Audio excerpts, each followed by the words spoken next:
Hi. Hello. She's back. I just woke up. It was so great. Like, let me tell you about my amazing week. So, I was in Hawaii all last week, and I saw sea turtles, and I saw fish, and I saw lots of people playing Pokemon Go, and I was one of them. And then I flew back. I got in on Sunday. Monday, Tuesday, Wednesday was like work. Like they worked me, like to the bone. Because it was like, you are gone. Here's all your sessions. Okay, thanks. And then Wednesday night, I flew red eye. And then yesterday happened, and I was like, I didn't sleep. And now I'm here. I don't know what's happening right now. And then I discovered, because I don't have cable TV, I don't have TV at my house, I just use my, Netflix. And so like whenever I'm in a hotel room, it's like, wow, this whole new world is open to me. So I saw a show, and it was about Komodo dragons. And then I saw this show called My Crazy Ex, and it was about like people telling stories about their crazy exes. But apparently there's a show called My Crazy Ex-Girlfriend as well. So, anyways, hello. Hello. You alright? I'm good. It's good. I like pain. Shake it off. Shake it off. Shake it off. Shake it off. Let's start again. Hello. So, my name is Christina Vee. I'm a voiceover actor. I've been in stuff that's really cool, like Kotori in Love Live, and Homura in Madoka Magica, and Sailor Mars and Sailor Moon, and Meiko Mochizuki in Digimon Try, and Mio and Kaon, and Noelle Vermillion in Blaze Blue, and Sarabella, thank you. Sarabella in Skullgirls, and Anero in Street Fighter 5. I was really excited about that one. I had to wait for a year to talk about that. So yeah, and I'm here to talk to you guys and answer any of your questions that you might have. Yes. So, how did you start out? When did you first find work as a voice actress? So I started, let's see. I was really into Sailor Moon when I was a kid, and me and my friend actually, we discovered subtitles for the first time because they had the Sailor Moon movie subtitled, and that was a huge deal for me because we stopped getting new content when I was in like 3rd or 4th grade for Sailor Moon. And so suddenly these VHS tapes were available of the movies, and so we made a plan. I asked for one for Christmas, she asked for 2 for Christmas, and we got them. And so we spent like the next year or 2 years just sitting down, like assigning roles, and then reading it out loud and taping it on a tape recorder. This was a long time ago. Yeah, and so we would just do the same 3 movies over and over again. Mainly the last one with like the candy. You guys know what I'm talking about? With the queen and the little kids. And we got more evolved. We evolved a little bit. Like suddenly we had like plastic bags that we rumble for electricity. We would start yelling into cups for echoes. And then I had this Utena. Do you guys know the show Utena? Yes. Yeah, I had an Utena CD, and so we would like map out like which tracks would sound good. So it would be like, now Sailor Moon, you know. I wish I could find those tapes. They were so good. As in horrible, but still. And then we would try to play it back and watch it, but it never really synced up. So that's it. Okay, so from there, I was like, man, this is really fun. I wonder what the internet has for me as a voice actor. This was a long time ago. Back when like internet sites were like little not communities. There weren't forums yet, but if you were interested in Pokemon, you would go to like there was a site called Pokemon Center, and it was just like, click here for character pictures. You know what I mean? Things like that. And then you'd click on a site, and then like it would have those cherry blossoms that fall, like on the, you know what I'm talking about? And MIDI music playing in the background. And I found some people who recorded their voice as characters, and that led me to a website called the Voice Acting Alliance. Yeah. And so I signed up for an account, and the first role I ever auditioned for was Sailor Saturn. I didn't get it. It's okay. And so that's how I really learned how to voice act, was because I would audition for these roles, and then I taught myself, you have to really know how to lip sync, you know? So I got good at lip sync, and I met friends there. Erica Mendez. Yeah, I've known her for like half my life through the internet, through online. Laura Post was one of them. She was like one of the moderators, like one of the vets of the Voice Acting Alliance. And there are other people who are now professionals working, and I attribute a lot to that website. So when I was, oh my gosh, I can't believe it. I was 14 years old, and at Anime Expo they had auditions to be a voice actor. And I was like, cool. But you had to do like a classic monologue, and I was like, I'd never read a play before. All right. So I did this monologue. I remember practicing it, and my neighborhood, oh, it was kind of soul crushing. I would practice my monologue, and then like I had to just make do with what I had, because I heard a neighbor saying, "Shut up already!" It's like, oh man. And so I did my monologue, and I wasn't very good. Like I said, that was my first time in doing theater in front of people. So I didn't get picked that year. But the next year I came back and I tried it again. They had this panel where they let you dub for like a clip. And so that was with Bing Zoom. So I dubbed, and they're like, whoa, how'd you do that? You like matched the lip flaps on the first try, and you made the sounds. I was like, well, thanks. And so they were like, hey, you should come audition for our studio. I was like, wow, sweet. And you know what? Like, I'll never forget this, because I was really happy. My friends were happy for me, like, wow, Christina, that's so awesome. No offense to like the 14, 15-year-olds, I know that's not how you really sound. But to me, in my mind, that's how we sounded. Like, wow, that was so great, Christina. Like, yeah, thanks. I'm gonna be a voice actor. And so, what happened next? Oh yes. Last year, who they gave an audition to, like she came up to me, she was like, they're gonna call you once and then never ever call you again, so don't get your hopes up. I was like, guys, voice acting! And so that's how I got my first audition, and I auditioned for Fu in Samurai Champloo. Yeah, right? That's pretty cool. And I got a phone call from them, like I don't think I was expecting to get it. But they called me like, hey Christina, like the client actually really liked your audition, but they chose somebody else, but you know what, they were actually considering you. I was like, wow, that's so cool! Woo! And then from then, they told me like, hey, you know what, we know you're still in high school, so, and we don't really work with high schoolers a whole lot. Like, that's really rare, actually. Like, Zach is the first person since me who I know who's worked that young.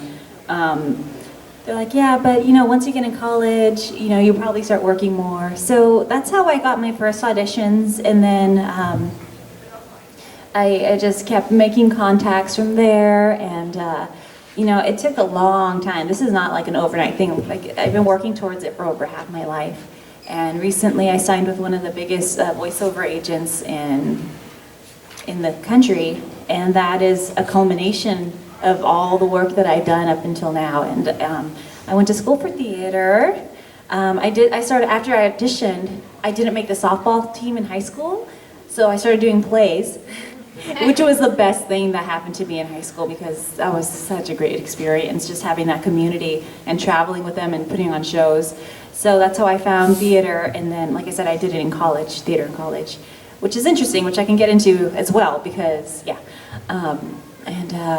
You know, I started taking classes. I still take classes. I have my singing coach, and Richard Horvitz is my voiceover coach, and he's been really amazing to me throughout the years. So that's my answer. Sorry it was so long. There's more. But yeah, thank you. Yes. Among the many other voices that you mentioned, there's one other that was left out, with that being Shantae. Yeah. My best friend wanted me to ask you 2 questions with that in mind. One, do you actually know how to belly dance? Oh, what? I wish. I don't know how to belly dance. Sorry. Okay, that's fine. Second question. He wants to know if you can actually turn into a monkey. Only on the phone. You know what? My boyfriend would probably say yes. Because I'm jumping all over the place. And as for the dancing thing, like you saw my graceful elegance earlier when I went like this. I have no coordination. That's fine. I used to play DDR. I was so cool in high school. It's like, hey boys, wanna play DDR? Yeah, let's go play at the nickel arcade. All right. No, actually, I was pretty into it. I was really into it. It was heavy mode all the time, sweating buckets, all of us there for hours on end. It was amazing. And I try to do it now, and I'm like, you know the people who hug the bar? That's totally me now. But back in the day, that was pretty big for me. Yeah, thank you. Yes. So I heard from the Twitter thing about that apparently when you were waiting to record for Marinette one time, that you were watching fan videos for Adrianette. So do you watch a lot of fan content for the stuff you participate in? Oh my gosh, okay. So that was actually for an audiobook I was recording called Kizumonogatari. Yeah, so I got to record the audiobook, and it was me, Keith Silverstein, who plays Hawkmoth in Miraculous. Hey guys, I'm in Miraculous Ladybug is Ladybug! And Hunter is Killua! Gosh, how can I forget my babies? My babies! So, and there's a lot of downtime because Eric Kimmerer is the narrator, so he's talking for like sometimes 20 pages at a time, like an hour, where I don't have a line. So I was like, let's Google some like Ladybug stuff. So I was Googling, I was on YouTube, and I went down, the YouTube hole where things just start gradually evolving. And there was like, Adrian X Marinette. Like one of those videos, like a music video. And so my volume was on mute, but I didn't realize like if you click a YouTube video, it assumes you want to hear it. So I clicked it, it was like, Miraculous! Simply the best! I turned so red, I ruined poor Eric's take, and Keith knew exactly what I was looking at. So there was that admission of, you're Googling your own characters, you're watching videos of yourself, and oh my goodness, I was just so red. I was like, guys, I'm so sorry, because like being on your phone is okay, but like getting texts and stuff if your volume's not on is like taboo. Like you don't do that. And suddenly it was Miraculous! Simply the best! Oh my gosh. Guys. I find weird things on YouTube too. Like that's not strange. That's like awesome and cool. But then like sometimes I'll see these videos, it's like The Lion King continues. You know what I'm talking about? The Lion Guard? I'm sorry? The Lion Guard? No, this is pre-Lion Guard. This was like all just like made up characters and stuff. I don't know how they do it. They like go through and like frame by frame draw like these characters, like add like a black mane and stuff. And I was like, yeah, YouTube's awesome. You could just find anything on there. However, have you guys seen that video with like the scary mannequin? And it's like, I'm so pretty. Yeah, right? What, do you know what it's called? I feel pretty. I feel pretty. If you want to be terrified, like go, like you need, don't watch it on your phone because you need to hear it, but go to like your room and turn off the lights and then Google search, I feel pretty, probably I feel pretty creepy mannequin or whatever it is. Oh, I feel fantastic. I feel fantastic, la la la, that one. Yeah, I feel fantastic. It is horrifying, and it's a mystery. It's a mystery, nobody knows who posted that. Anyway. Yes? Yeah, I was curious. Do I know at one point, maybe still, you put a lot of videos on YouTube, like dubs and songs and stuff like that, like the Bad Apple video in particular is Yes. one of my favorites. I was wondering, do you feel like that your YouTube channel contributed to you becoming really, really big? My YouTube channel. You know, I still don't know the extent of that because especially when my YouTube stuff was big. Oh, I had a YouTube channel. I still do, but I was really active when I was in college. And it was pretty insane because my boyfriend at the time, who worked at a Starbucks, he was like, Christina, I heard like these girls are looking at a video on YouTube and it sounded like you. And I went and it was your video that you posted. And it was crazy. I would get like millions and millions of views on these videos. You know what? For voiceover acting, I feel like it helped me because that's how I improved. But casting directors don't look at that stuff. You know, it's really a lot of it is based purely on the read and merit and stuff. But I did get singing jobs out of it. I got to sing for the Adventure Time video game, the first one that came out. Yeah, and then. The Shantae theme, that's how I met those guys, was through my collaborations with somebody and they knew them, and then years later I'm working with them in person. So I definitely got work that way out of it. Yeah. I'd say that it did help. Yes. Can you say that for the magic word when you transform into the ladybug?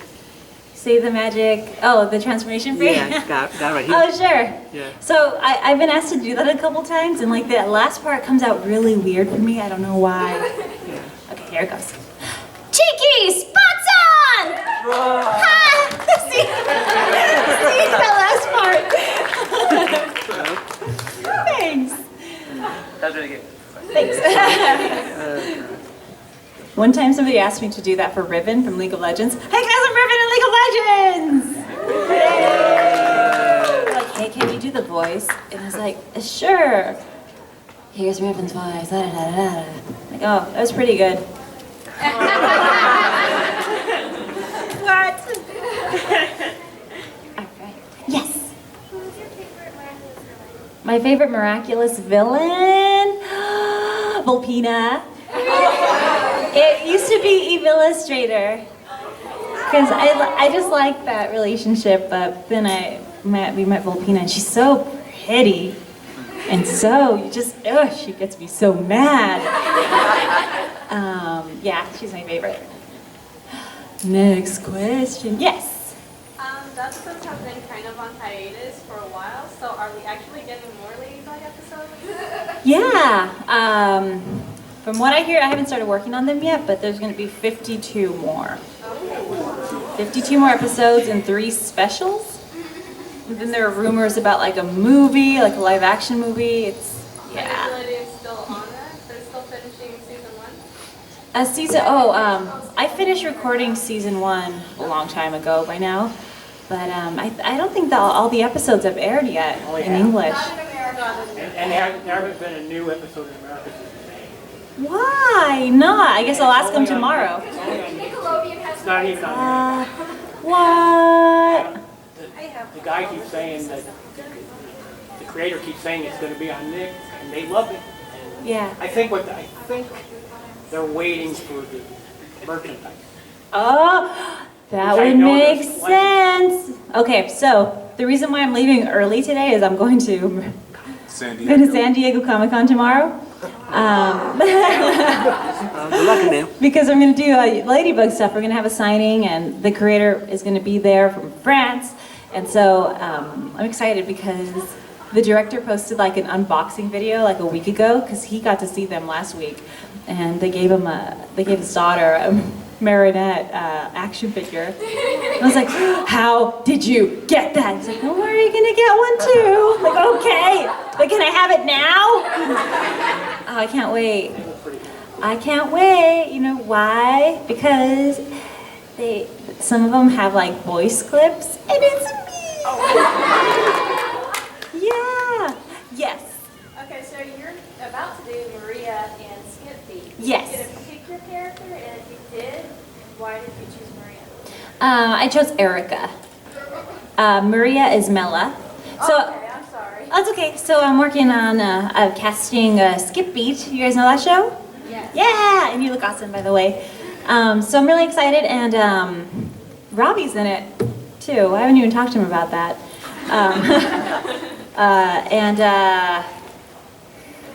Actually, we were going back and forth a lot because, like, originally, like when we first got the project, the client wanted me to play the lead, and I just felt like, you know what, that would be amazing, but I feel like there's a better choice out there, like somebody who just fits it more.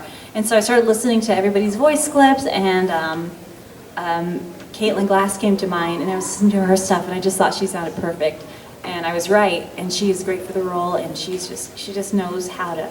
She knows how to act, and she knows how to dub amazingly. So she's been doing a great job. So I was looking for roles for myself, and Erica popped up, and I don't know, like, because a lot of the original animation side, when I do things like that, I get cast as the mean girl a whole lot, and that was just I think that was just the best fit for my voice was Erica. So, yeah. Well, I look forward to it. Thank you. Yay. Yes. What was it like doing Digimon? Oh, so Digimon. I got the auditions for it, and I read for them like, this would be so cool if I was in Digimon.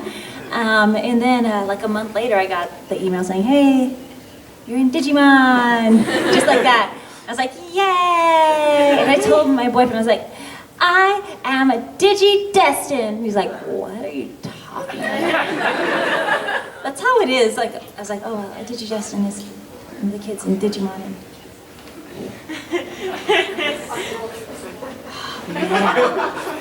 Like when we were watching Ghostbusters as well, like all the cameos would happen. I'd be like, oh, do you know what that is? No. Wow, that was so funny! Do you know that was? No. And then Bill Murray. Bill, that's it, right?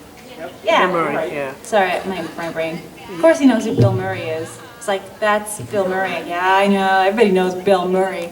I call him a fake geek guy because he used to own a comic book store. Yeah. And I was like, hey, what do you think about, what was the movie? Like Harry Potter. And then I saw it. What? Oh my gosh. Just all these things. Lord of the Rings is so amazing. What? Lord of the Rings? I've never seen those movies. What? So don't worry, I have since fixed the problem.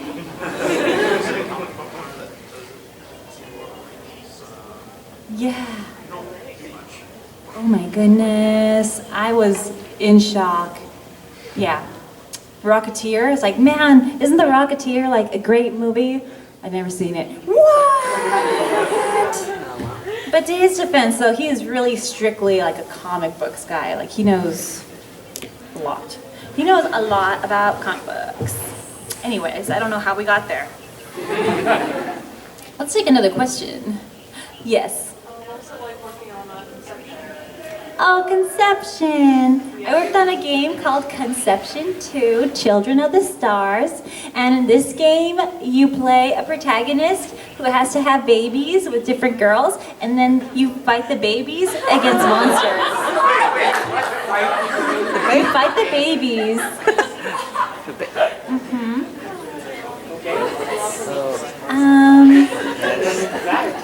And it was fun. I really liked it. I played the tsundere character. Oh, okay. Yeah. Yeah.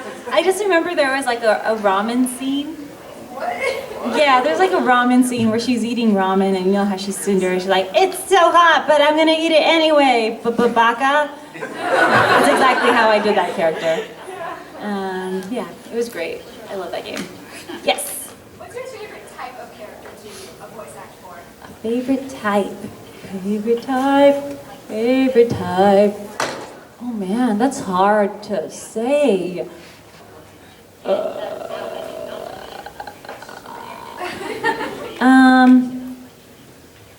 can tell you my least favorite type.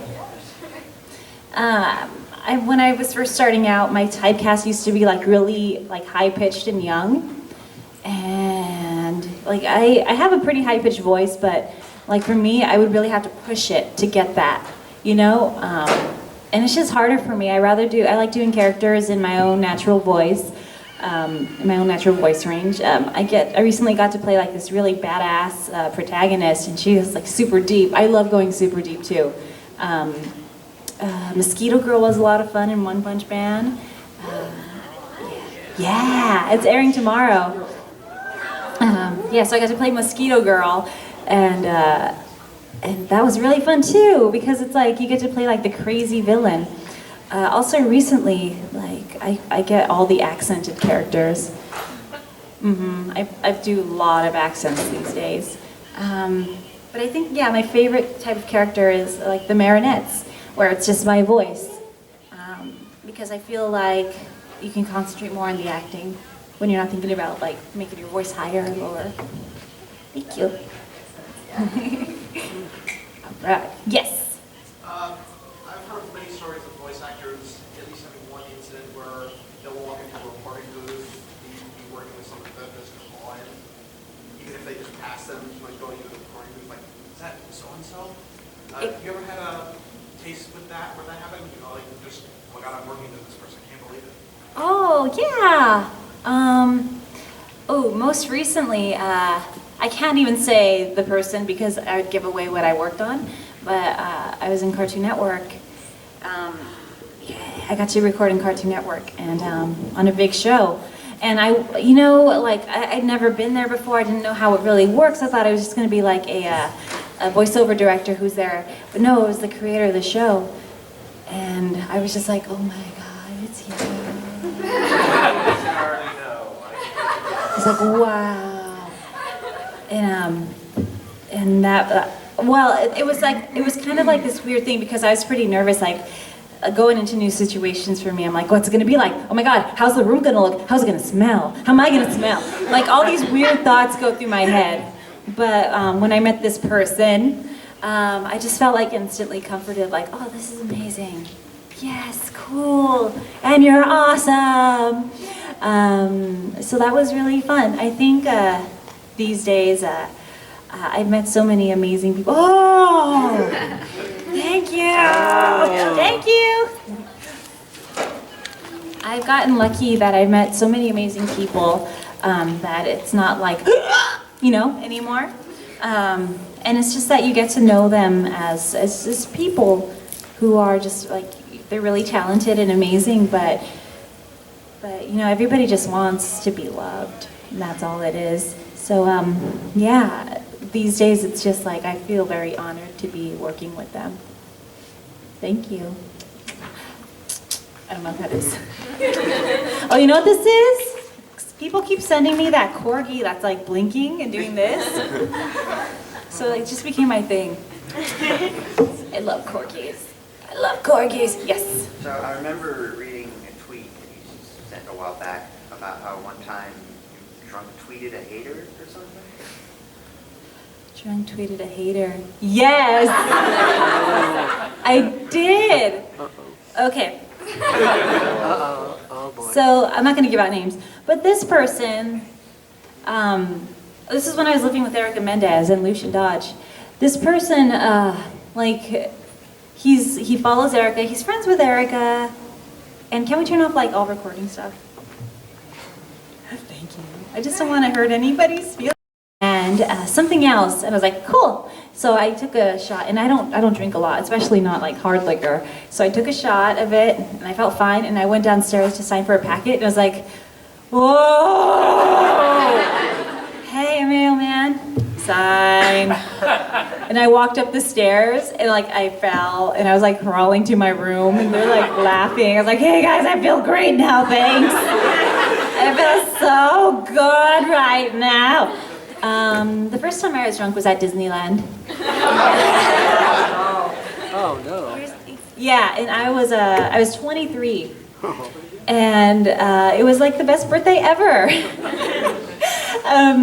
I'll never forget it because they were like these young boys, like teenagers, like you can tell they're just like having fun on a school trip, and we were at like that electronica rave where everything's Tron themed, and like people would start taking pictures with me. I was like, ha! guys! Sweet! So, and I was convinced that Mickey Mouse had a blacklist. And that if you show like that you're drunk, that you're gonna get on that blacklist. Oh, no. It was a very fun, interesting night, and yeah, don't get on Mickey's blacklist. Speaking of, I think this is like the first time I've been to Florida in years where I haven't made a trip down to Orlando. You have the I want itch. to. Huh? You have the itch. I do. I love it there so much. Funny thing is, last time I was in Jacksonville, I drove down from the convention to, how long is that? Like 2 hours to Orlando? An hour and a half. An hour and a half? No. So I drive down, I'm in a store, and then I turn around and there's a person from the convention like, Christina Vee! It's like, oh my God! What are the odds? Yeah, I gotta check out the new Frozen ride.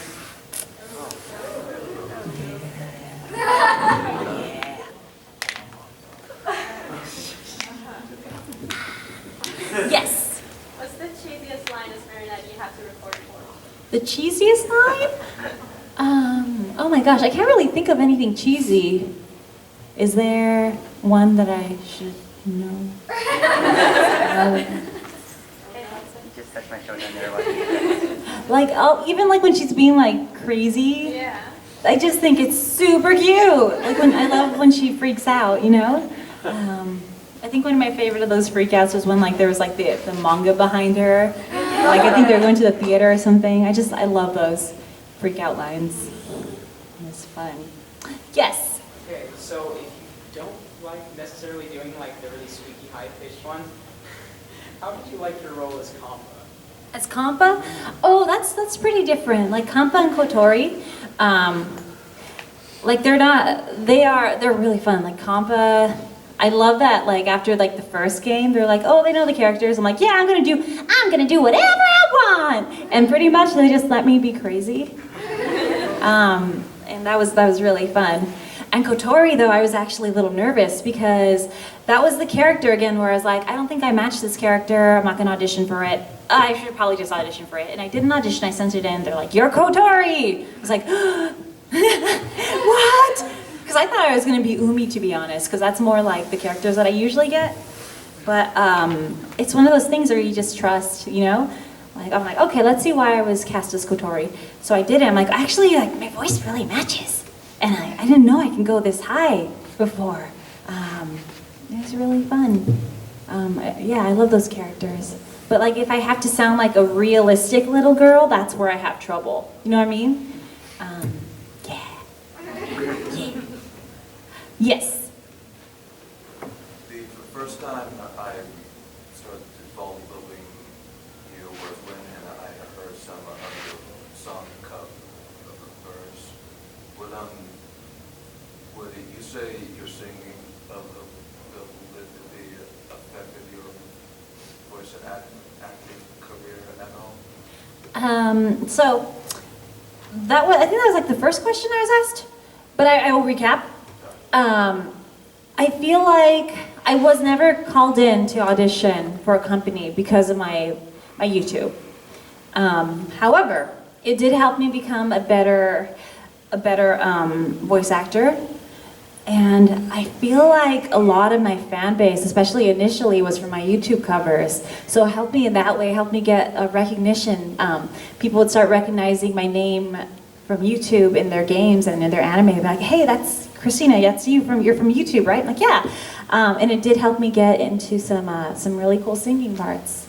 Shantae and Cat Girl Without Salad. Have you guys played that?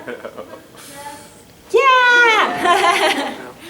Look up Cat Girl Without Salad. It's the best. It's so much fun. She hates salad.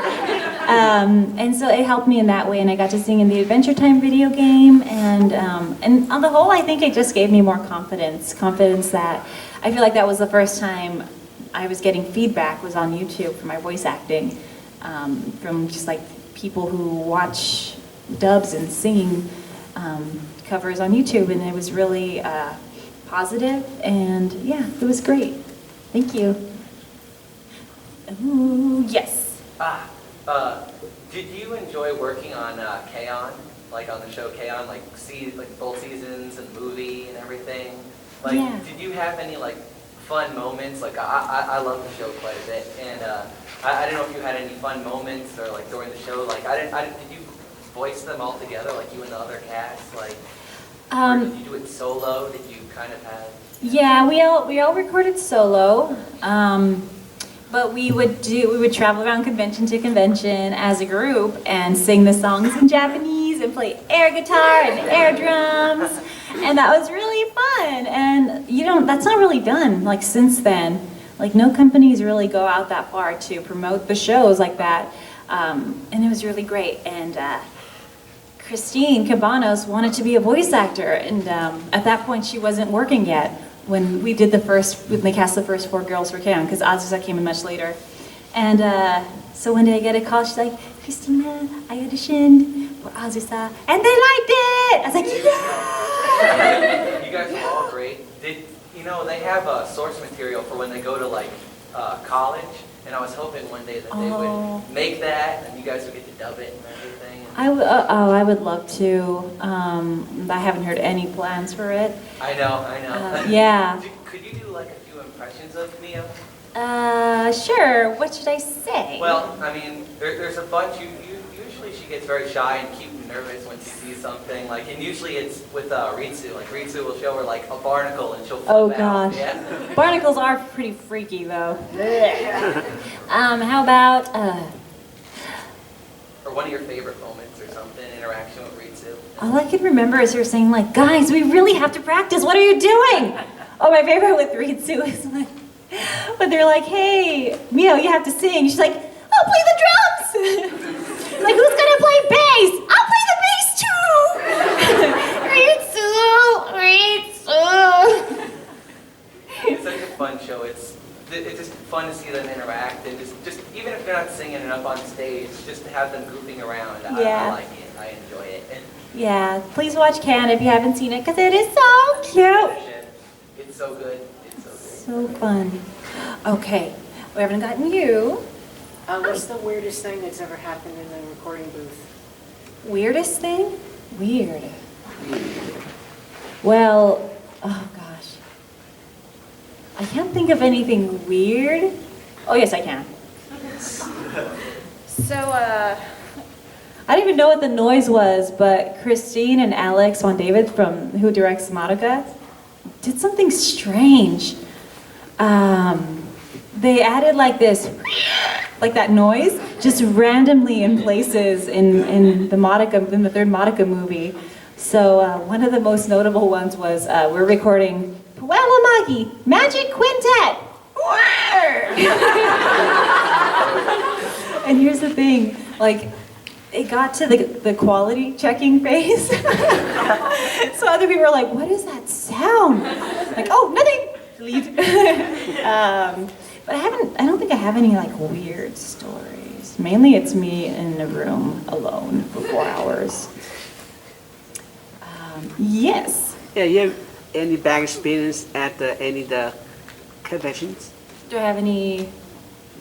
Like real experience, like at the convention? Oh, at conventions? Yeah. Weird moment at conventions. Or any bad experience? Like any fans try to follow you or Okay. stalk you? Let's turn off cameras again. Right. Have you ever had moments where you flubbed up a line and you just improv something silly while recording? Oh, constantly. I'm very good about like making up words. So the sync will be perfect, but the words will be like, what? One of the directors I work with just kind of expects it. He's like, it's always a journey. Yeah. Yeah, but it's tough because time is so like limited in the booth that like rarely you want to do like a blooper. But I've done a couple, especially when I know Christine's gonna record and she'll hear it. My favorite is there's a scene where Madoka is walking behind Homer. Oh no, Homer is walking behind Madoka and she's like super shy, and it had just enough lip flaps to say, Monica, I think you have a really great ass. And I was like, please leave that in there for her. Thanks a lot. Yeah. I'm gonna do more. There's a lot for Hawk, too. Because his voice is like really high and scratchy. And then so it's like, this is funny to me, but I don't know if it's like funny just like recalling it. But like he was like, oh my gosh, like please let me down. Look over there. Just like things like that constantly where I just like break character and just the lip flaps would be. I love stuff like that. Yes. So yeah, I know that you're planning to be the voice director for Lab Zero's new game, Indivisible, which I backed, by the way. Awesome. Yeah. I was just wondering if you're also planning to lend a voice to a character in the game, besides, you know, Shantae who's cameoing. I'm not sure, because for that one, we're gonna have really broad auditions. Because usually I cast out of like a small group of people who I know who are sweet and nice and really talented and can get the job done and who match the characters and stuff. But this time we're gonna go out and reach out to like all the big agents in LA to really broaden the pool because we're doing it union this time. So I'm not sure if I will be one of the characters except for Shantae. For the prototype, we got a really cool cast together and I got to do, oh my gosh, I forgot her name. How dare I? It was a while ago. But she was like the monotone one with the sleepy eyes, the tiger. Oh, Razmi. Yeah, I got to do her in the prototype. So that was really fun. But I think when it comes to projects that I direct and produce, I really like to keep myself to being the director, you know? So, yeah, thank you. All right. Well, how much time do we have left? Anyone? Yes, Ms. Laura. 15 minutes? All right. Yes. One more question statement. I want to say first statement, speaking of Shantae, it's very unfortunate that as good as the games have been, from the beginning they kind of had a false start because the first one was on Game Boy Color and the Game Boy yeah. just been released, so it was like, your game is great, but who's going to buy it because everyone else is buying the Game Boy games. So, again, the games have been very good, but it's just like, they've had some sort of issue that caused the sale to be less than satisfactory. But don't be discouraged. Just keep on doing what you're doing. I'm sure we'll get one or two and find like, oh my god, I have to have this game. Thanks. And I feel like since the Kickstarter, there's been a lot more recognition for Shantae. Yeah, crossing my fingers for her. Shantae for Smash! Yeah. That would be great. I backed the game too. You did? Me too. Awesome. Yeah, thank you guys. And one other thing I wanted to ask was, I've heard stories of veteran voice actors having some sort of line they use to warm up for big characters. Like I know Tom Kenny as SpongeBob always says, "I'm ready" before he reads his SpongeBob lines. Then he knows he's good to go. Oh. Do you have anything like that for any of your characters? Yes, I do. It's funny because I never really thought about it that way, but that's true that people do that. Oh gosh, I don't even know what I say for these things to the characters that I voice. I think it just kind of leaves me, but yeah, you're right. There is like that, it's kind of like a trigger line that you just use to get into the voice. Yeah, I can't think of any right now. I'll let you know if I remember any. Yeah, thank you. Yes. Is there any character that you haven't played yet that you're just dying you would love to play? It's like your holy grail. My holy grail of voice acting roles would be in a Disney animated feature. Yeah, that's what I want. I want to be there. Okay, thank you. Rebecca Ralph 2 got announced. Maybe they'll have maybe they can work in a Shantae cameo in that movie. Oh, that would be awesome. Oh my gosh, imagine. I love it. Oh, yes. I got two questions. Sure. Going back to Lab Zero and everything, how was voice acting with Sarabella and working with Mike Z and Steam and everything? So they've been really amazing to me from the start because I got that job like when I was still in college, and I'd never directed before, and they were like, "We understand. We know you haven't directed before, but we want you to do it." It's like, cool. right, so I had to miss my last day of school ever to direct, which was a day of kayaking. Anyways, no regrets. I still haven't been kayaking. Just kidding. They just always been like really amazing and sweet to me. There was a point where I was almost Philia. Really? Yeah, I was almost Philia and Cerebella because we did auditions for those characters and we brought in a bunch of people. Alex didn't feel like any of the people we brought in really hit Philia. For me, like, yeah, we really like you as Cerebella and we really like you as Philia. It's like, I don't know if I want, to be double cast, like as the only two characters in the game. So I was like, wait, I know somebody else. She's just starting. She's never voice acted in a video game before, but let's give her an audition. So I called Christine. I was like, Christine, do you want to audition for me? Okay. And she auditioned, like, oh my God, who's that? We like her. Her. She's perfect. Perfect. Like, yes. So, yeah, and since then, it's been really, like, learning as I go, and it's gotten, like, I have it down to a system, and now I get to do other cool things with directing and stuff, so, yeah, I'm really grateful to them. Thank you. Second question, this is Yeah. a personal thing. Sure. My brother's birthday is tomorrow. Oh. Could you say happy birthday to him in the Cerebella voice? Sure. And also say Peacock is the worst, because he really likes Peacock. Okay. What's your friend's name? David. David. Just give me a second.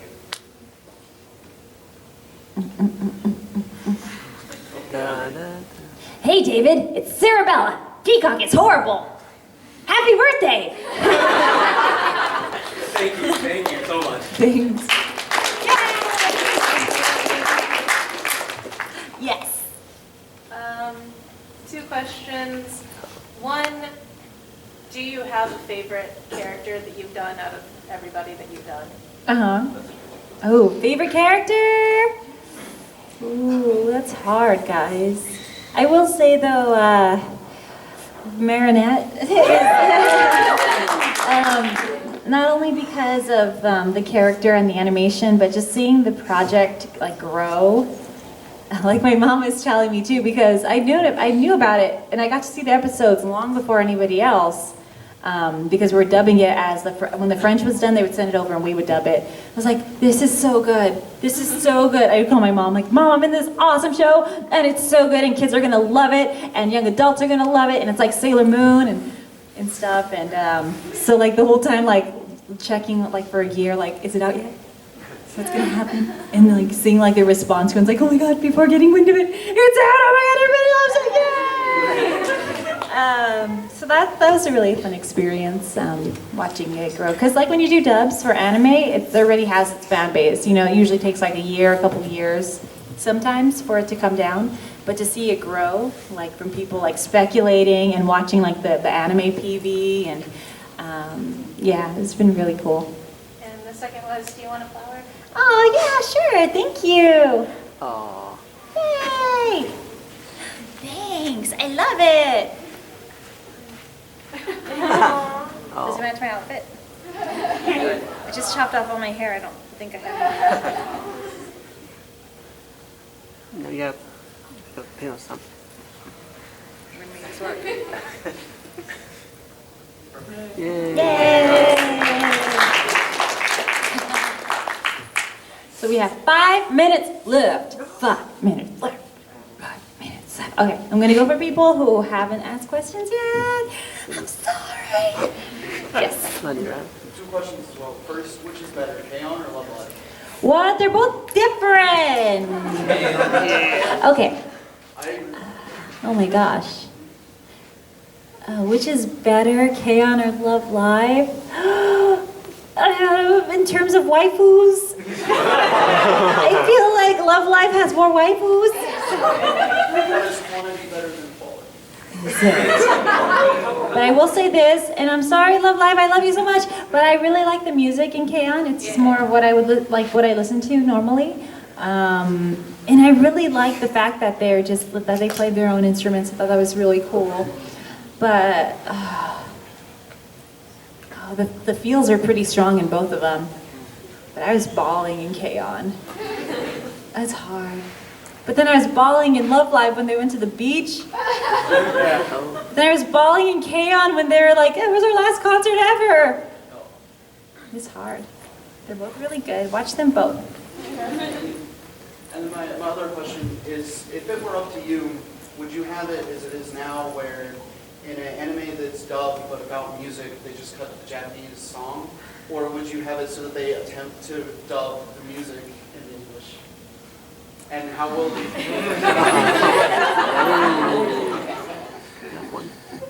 Okay. So, let's go back to YouTube, because this actually has to pertain with the YouTube question. I was approached to record for K-On! To be in it, and they said, hey, Christina, Bandai likes your singing on YouTube. Like, they want you to be in K-On! They were wondering, and this is not the way like it happens. They don't ask you what character you want to be. But in this case, they're like, they're asking like, what character would you want to be? And I was like, Mio. Not that I know anything about the show or anything. I was like, Mio Akiyama. I mean, Mio. Because I believe that they had every intent to dub the songs. But the thing about Japanese song rights is that they're very difficult to get.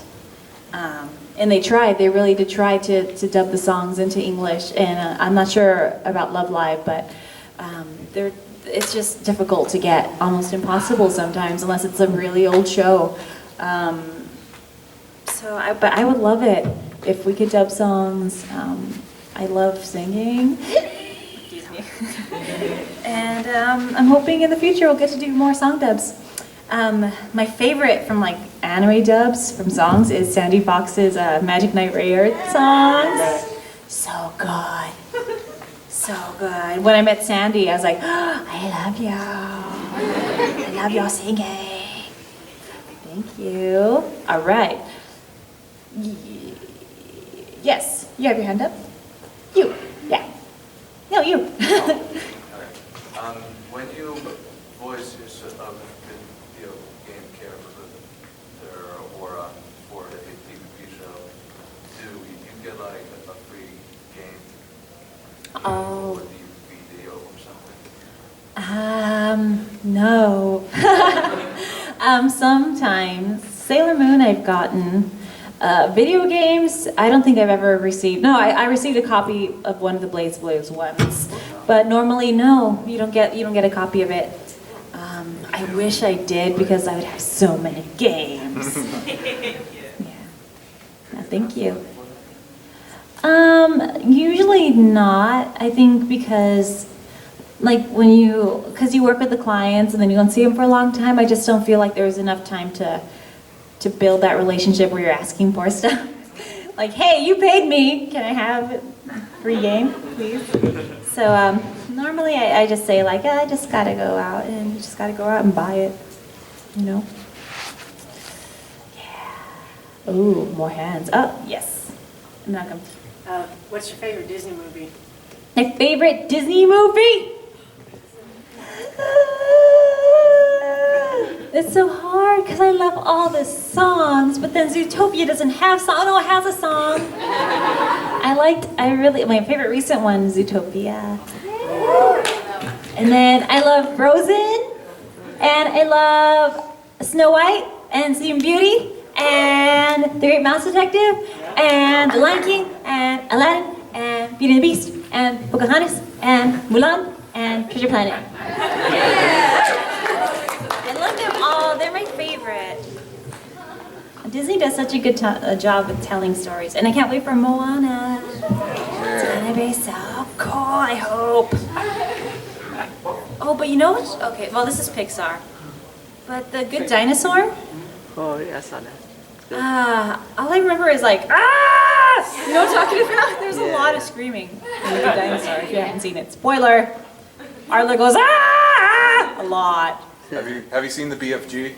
I have not. There's corgis in it. What? Yeah, there's a long story short, it's set in London. They go to the Queen to get some help, and she has corgis around, and they fly around on green fart jets. Corgis do? Yeah. That's very accurate. Oh my gosh. Well, it's because they drank a special drink, but. Oh my gosh. Oh my Let me tell you about corgi farts. So you're sleeping and you have your corg next to you, and it's just all peaceful. Then you hear a beep. It's like, what was that? And then 2 seconds later, it's like, oh my God, it smells like death. Little farter. Little farters, those doggies. I love my dog. And this is the last question. How do you feel about voicing Killua and Hunter? How do I feel about voicing Killua? Okay. It's weird to voice a guy for the first, well, it's not the first time, but like to do it for so many episodes. It's like, wow, this is weird. I feel attracted to myself. It's like, whoa, this is awesome. I'm a guy. Oh, you're talking about those, like the phrases that you say for certain characters? Killua, I'm not lying, it's, I'm a guy. And I sound insane because I'll do that, like if I know I have a session that day, I'll walk around and like suddenly just say, I'm a guy. Or things like that, or whatever the phrase is of the day. And my boyfriend's just like, what? Like nothing? Nothing. So, well guys, that's the end of my panel. Thank you for coming. Voice acting! Woo. I'm gonna go sign autographs in about 30 minutes. So please come see me.